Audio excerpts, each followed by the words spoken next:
Good morning, everyone. Thank you so much for being here. I hope you can hear me. I have the honor and pleasure of starting the series of faculty talks today. I'm Maria Thaker for alums who are here before my time. I've been at CES since 2012. So today, we're going to start with the individuals that make up life, the universe, and everything. And for those of you who haven't made the CS at 42 connection, go read a book.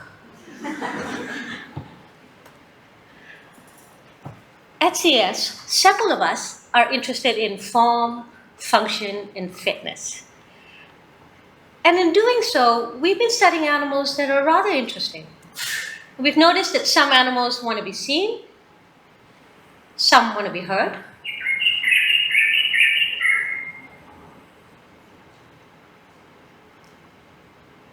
some use chemicals, others vibrate. What is clear to us as we study these animals in the wild, that evolution is shaping phenotypic traits in ways that have been driven by two really strong selective measures, sex and danger. If you want to be technical, sexual selection and natural selection. So sex and danger matter. I have the honor and privilege to tell you some of the stories. They're going to be just a snapshot of the kind of research that we've been doing at CES over the last few years. So let's start with Rohini and her tree crickets. So in tree crickets, males call to attract females. If you're a small male, your calls are softer, and that gives you a disadvantage. So what these males do is they innovate and engineer solutions. They create baffles. So smaller and softer males use baffles, which are these holes in the leaves that they create, to increase their call amplitude and advertisement range.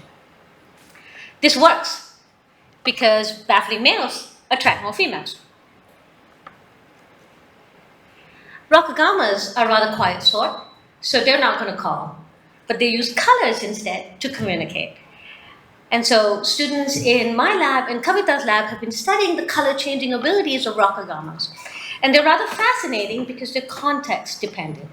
So males will change a certain color, red, when they're communicating with females, and they will turn yellow when they're communicating with males. These colors are not disconnected with the receivers that are watching them, because females are attracted to black and red, and males are attracted to red and yellow.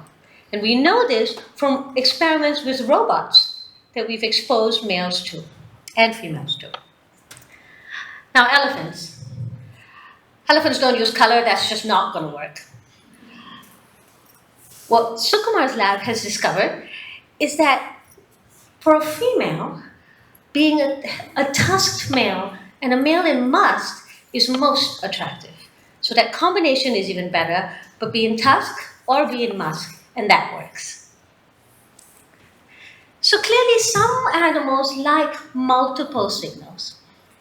So these tiny little geckos, the Mysore day gecko that live on our campus here, they use both chemicals and visual traits.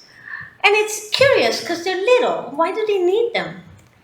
Well, we've discovered that they use these traits to signal key information about a male's health. So more colorful, more bright males have lower parasite loads, and more chemically complex males have lower chemical loads. Now, while all this is clearly being shaped by the need to reproduce, sexual selection, danger also influences these traits. And at CES, we've integrated our understanding of sexual selected driven traits with naturally selected driven traits. So we'll start again with Rohini's lab. Katydids, which are these orthopterans that are in the forest, I'll mute my, are at risk of acoustically oriented predators like bats. So what can they do? They can strategize together. So being in a group, so aggregating in a group, and choosing parts of the environment that are not cluttered reduces individual risk. Danger can also come in the form of direct competition. Our work with fan-throated lizards, the Sitana laticeps and Sarda darwini, where we found them both in sympatry and in allopatry, shed light on how competition can change traits.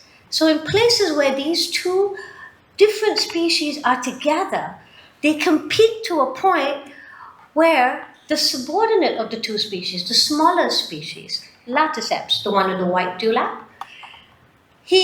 that population evolves smaller dewlaps. So asymmetric competition, where you have a bully in your neighborhood, can lead to trait divergence. So clearly, competition and predation can work together to shape survival probabilities or trait evolution itself. Work from Kavita's lab has shown that for mosquito larvae, when you manipulate both predation and competition, the combination, which you see at the very end of that graph, results in the lowest survival probability for these mosquito larvae. So living in a safe world with no competitors clearly is best if you're a mosquito larvae. What's interesting about these larvae is that when they develop and become pupae, they remember their history. And so pupae learn from the experience that they had as larvae and alter their anti-predator responses at the next phase. I've made my talk short so that we can keep on track. All of this has now been told to you as stories of phenotypes in isolation, right? Traits evolving under sexual and natural selection. And what's important to remember is that these organisms are in the wild, which means phenotypes are also sensitive to environmental variation, right? And that's actually what makes CES who we are, because so much of our work is anchored on studying these organisms in their natural conditions. And so how does this work? Kavita's lab for about 10 to 11 years now have been tracking lizards in a population at Rishi Valley. And these rockagamas that live on the rocky southern parts of India are sensitive to environmental variation. So they're sensitive to rainfall and temperature. What Kavita's group has discovered is that males, first and foremost, have disproportionately larger heads than females. Now I'm going to pause here and think about the human connection to this. Nonetheless, investment in these sexual traits are influenced by rainfall and temperature. So in years where there's lower rainfall, males don't make as large a head as they would when there's higher rainfall. So they invest less in these traits. And this they know from the 12 years of long-term research. And the connection between the environment and investing proportionately or disproportionately to traits could have something to do with how much food is around in the environment. Right? In lower rainfall years, there's less food, and that might influence how much a male can invest in these traits. So the environment matters. It certainly matters here at CES. The fact that we filled a room of alums say that our environment has been welcoming, and we're happy to see you all back. But the environment of the desert is less pleasant. So this is the Thar Desert. And it can go from that to this. So what that means for an animal like the spiny-tailed lizard, it's got to shift its diet with the environment. This means tracking the environmental variation. But it also means being aware, evolutionarily aware, of what nutrients are required at what stage. So what we've discovered with our work in the Thar Desert, that the spiny-tailed lizards shift their diet across seasons, and they will eat more nitrogen when they're breeding. And that's because breeding in the desert is extra tough.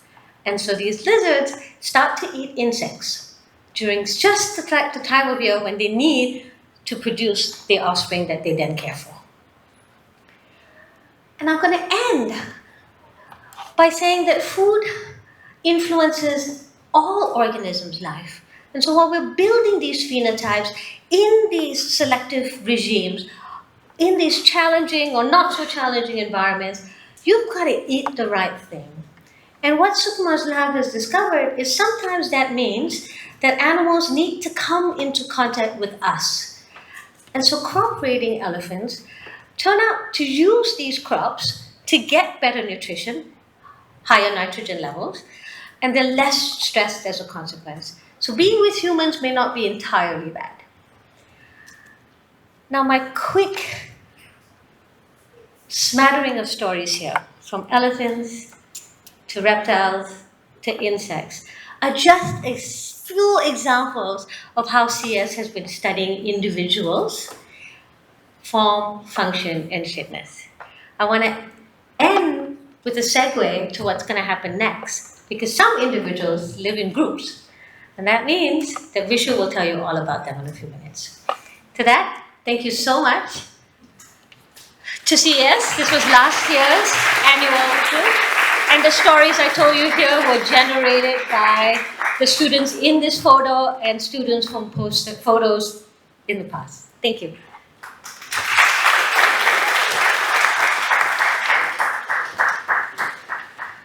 The book that Maria referred to a few minutes ago, for those who haven't encountered it, is Douglas Adams' Hitchhiker's Guide to the Galaxy.